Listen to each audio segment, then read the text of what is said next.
Hey, needle and injection warning. Skip if you don't want to see it. Hey y'all, it's Zan, the human behind their trans nurse. My pronouns are they, them.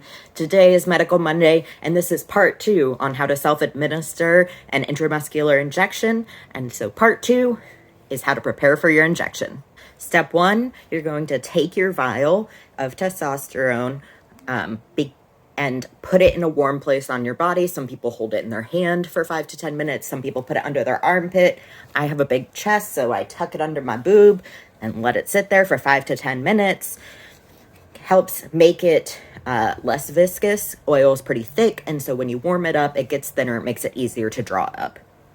Step 2, you're gonna wash your hands. Wash your hands. Don't just use hand sanitizer. Washing your hands is more effective. You can always use hand sanitizer in addition. Step 3, you're going to attach your drawing needle to your syringe. I made sure to open the syringe without touching the tip. And I always make sure to open my needle without touching the needle. Hold them like this, connect them, and leave it like that. Step 4, you're going to use an alcohol to the top of your vial, even if it has this dust cap. This dust cap, you just remove like this. It doesn't go back on. So you're not going to be able to go and put it back on. There's nothing that's going to cover it. But even after you've opened it once, you can usually use it safely 1 or 2 more times. You just make sure you scrub the surface for a good 15 to 30 seconds and then let it air dry. Step 5, you're going to draw up in your syringe the amount that you're going to be taking with air. You're going to take your cap off, place it to the side where you're going to have access to it, and then without touching your vial, make sure it's on a flat surface and poke your needle in. This avoids you stabbing yourself. Step 6, you're going to flip it over.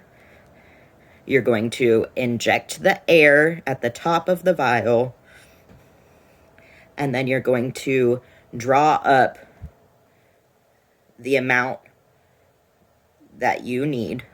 Step 7, when you've drawn up as much as you need, inject back into the vial so that you have the exact amount.